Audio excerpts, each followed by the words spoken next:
Last time in the SpongeBob ranking, I ranked Season 6 and failed to get the video footage, or crashed on me. I put still images thinking, oh well, who cares, and the video ended up being the most popular SpongeBob ranking video I did so far, with 2,000 views.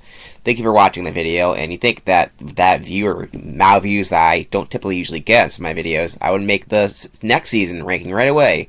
Well, I didn't, because Season 7 was a slog to get through. It definitely was better than Season 6, at that point I got burnt out, so I stopped. Then I was like, let's watch the last couple episodes and let's continue this train because it makes sense to do. I'm just watching so much stuff that SpongeBob went on the back burner, but I plan on watching every episode of the show, so I'm back. Do Season 7, so let's get into the rankings, this time with actual video footage. At the bottom of the list is Someone's in the Kitchen with Sandy. Easily one of the worst episodes of the show. It's actually the second worst episode so far, in my opinion. Awful episode where Plankton Reason goes into Sandy's skin, and then SpongeBob's like, "Oh, this must be Sandy." It's weird, and the rest of the town just hates on Sandy for no reason at all because she doesn't have her fur, which is somehow removable from her body. It makes no sense. It's dumb. It's very mean-spirited. It's awful. Don't watch it. The next worst episode of the series is One Course Meal. This is one of the most infamous SpongeBob episodes, and it's infamous for a reason. Plankton tries to kill himself after Mr. Krabs drives him to suicide. Do I need to say more? It's just an awful episode. Easily terrible easily it deserves its 1-star rating. Next, you have another terrible episode, Stuck in the Ringer.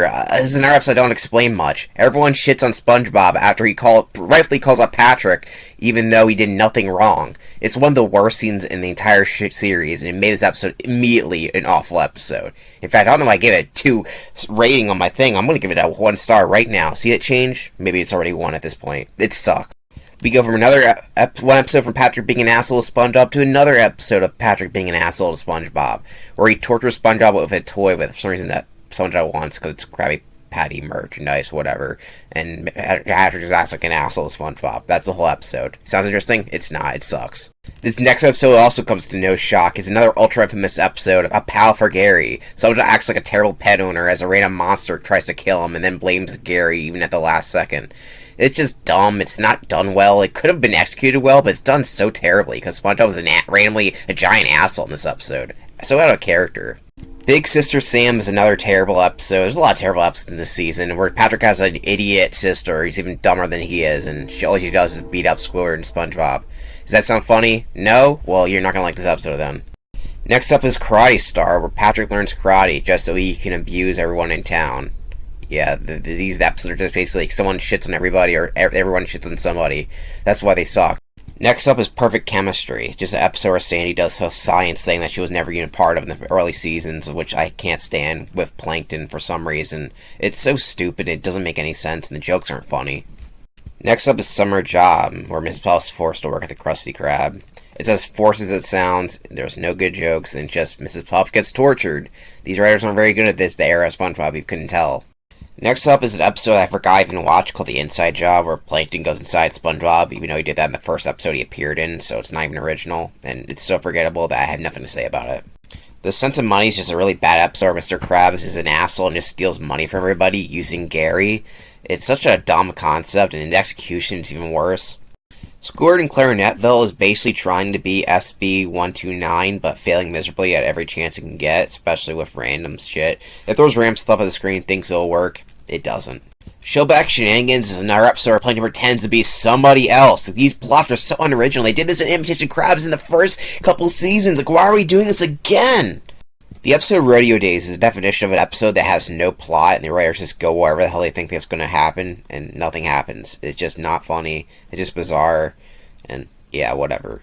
The episode Trench Billies is just, well, hillbillies. If that's funny, is that funny to you? No? Then this episode sucks, because it does suck. This episode, SpongeBob and Patrick dig tunnels underneath their houses, and that's it. The episode Buried in Time has an interesting concept until the later second half of the episode where they're just stuck in a time capsule. Instead of doing anything interesting with a time capsule, they're just stuck in a time capsule. Who thought that was a good idea should get fired immediately. Tentacle Vision is an episode that almost works where Squidward tries to have a TV show but it fails, but like I said, the execution, like always, sucks. It also, Squidward sucks at microphones with their cocks, apparently. The episode Sponge Cano is just, it's kind of weird in concept, but okay, there's a volcano that's going to explode, but then it doesn't. You know what'd be weird? They made a whole musical based off this one episode. Oh wait, they did. SpongeBob the musical sucks. Like seriously, that was awful. I was trying to sing the musical thing was gonna be good. It wasn't. And in the Curse of the Hex, the Krusty Krab gets cursed, and that's about it. They don't do a whole lot with it. A failed execution, like a lot of these episodes in Season 7. And you don't know Sponge. Patrick is a bad friend to SpongeBob until he buys him glasses. And that's the whole episode. What do you want me to say? Episode The Mandarin has some good elements, but for the most part it's kind of blah, and the execution, like I said, isn't very good. Luckily for us, is the last episode considered not that great, because the rest of the episodes are okay to good. Growth Spurt's kind of a weird episode where Mr. Krabs has to feed his daughter a bunch of food, but at least he's doing something that isn't him being a greedy asshole, so that's why it's a 7. In The Curse for Bikini Bottom, SpongeBob and Patrick become ghosts, which is something they kind of stole from another episode, but this time there actually are ghosts. It's okay. In Welk's Attack, it's just a monster episode. The Wreck of the Monoleo, I'm not sure if I'm saying that right, is one of the most okay episodes of the entire show. It has interesting elements, but then it does it okay, and then before you know it, it's over in less than a flash. In Model Sponge, SpongeBob becomes a sponge actor for sponge commercials. It sounds really funny, but it's not executed that well. It's just okay. The concept carries it more than anything else. The episode Day Without Tears actually ends up working better than I thought it would, where Squidward makes a bet with SpongeBob that he can't cry throughout the entire day, and it's really funny to see how he tries to trick him. It's a great episode in execution-wise. This episode almost works, but for the most part, it has a lot of flaws that bring it back, but at the same time, it has a lot of good jokes, so it's one of those mixed episodes. Grease Buffoons is actually a pretty good social commentary on the state of fast food restaurants, like the most unhealthiest foods that get customers in, and it kind of works very well. I like these Plankton plots better, where he's actually trying something different to make his restaurant work rather than stealing the Krabby Patty formula, but that's just me. In case you're wondering why there's a lot of episodes seem to have revolving around monsters and magic, there's a whole sub-area plot of the season where there's like, oh, Tales of Bikini Bottom, all this weird crap happened, I guess, and this one episode's one of them. Squidward makes a play about how his life sucks for the Bikini Bottom people at the Krusty Krab. It's a good concept, but execution it does just okay. I should hate this episode, since in our episode, Plankton pretends to be someone else to trick SpongeBob into giving the Krabby Patty formula, which is a plot trope that happens way too much this series. But at least it's funnier because he's trying to be a grandma and he has to do grandma things, and it works. Hide and Then What Happens is the episode SpongeBob plays hide and seek with Patrick, but Patrick doesn't even hide, and he tries to look for Patrick the whole time, and then finds a philosophical Patrick lookalike guy. And for some reason, this is really one of the funniest characters in the show. Look at this guy's design. That's hilarious. This is an episode that a lot of people overrate, in my opinion. It is better than a lot of the other episodes in this season. However, the first half of the episode is terrible. The second half is a little relaxing, but there's not a whole lot to it, really. The Krusty Dog episode is a pretty basic episode, but for what it is, it works very well, but not too spectacular. I don't know how to say spectacular right. This episode is okay. It could be better. Squidward bonds with another fish, who's a new fish in town, I guess. And yeah, that's about it. Nothing too spectacular here. Tunnel of Glove is an episode that has quite a few good jokes in there, though the Patrick's parts were kind of brought it down. It would have been a little higher without the Patrick segments, but without that, Pearl and SpongeBob episode that actually is pretty funny. The Bikini Bottom Triangle episode is incredibly weird, but it kind of works for what it does, but it's nothing too spectacular, but yeah, it's interesting to say the least.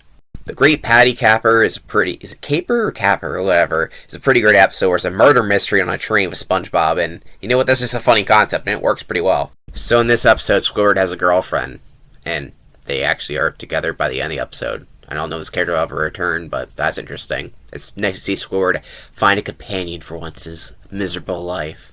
This episode is pretty good. It's a special where SpongeBob has to stop a construction road by Plankton for going through jellyfish fields. It also gets rid of the Krusty Krab. It works pretty well, but it's not the best episode in the world, but it is fun. This is another Mind F episode, Back to the Past, where SpongeBob and Patrick travel back in time constantly over and over again to help Mermaid Man and Barnacle Boy. It's fun, though I definitely feel like it could be a little bit better. And that is followed by another Mermaid Man and Barnacle Boy episode in the past, where we get to see an episode of the actual show, and yeah, that's fun. It's alright. The Masterpiece is a pretty funny episode where Mr. Krabs wants Squidward to sculpt him, and just that concept alone is making me laugh. So if you think that that's a good concept, then you'll like this episode. And especially like Mr. Krabs' ass, well, you'll like this episode. In this episode, SpongeBob becomes an asshole. Well, he gets an asshole extension to himself so that he can become more assertive to people by getting an abrasive side. It's a sponge joke, and I like when they do stuff like that, and it's really great. I Heart Dancing is an episode about SpongeBob and Squidward dancing together. It actually has a meme from this episode, so that means you know it's good. It actually doesn't mean that's automatically good, because sometimes the memes come from bad episodes, too. In the episode Gary falls in love, and he goes on a little snail adventure to find his girlfriend, or just a girl snail he found one time. I guess Gary forgot about Squidward's snail that he fell in love with that one episode, but oh well, it's a good episode. Earworm's an episode in concept you wouldn't think would be that great, but its execution is done very well. It actually does the funniest way possible of showcasing what it's like to have a song stuck in your head over and over again, and it works pretty well. That's why I give it a 9 rating. I knew when I saw this episode that was going to be the automatic winner of this season, because the only episode I generally enjoyed from beginning to end, where Mr. Krabs goes to a crab convention to see who's the cheapest crab, and they try to out-cheap each other, and that concept is so funny, and it's does a great job. Mr. Krabs to teach SpongeBob how to be cheap like him. And that was SpongeBob Season 7. It had a lot of okay episodes, but it did have a lot of bad episodes. It's not a season I highly recommend, even for some of the best episodes. But hey, use this guide if you want to find the episodes that you might like to watch, or just watch the whole thing like I did, and see what you think. And that is the end of this season ranking. I will see you next time whenever I do Season 8, which will be whenever I have the time to get around to it. Until then, watch my other videos, subscribe if you like, give a like if you like, and yeah, thank you for watching.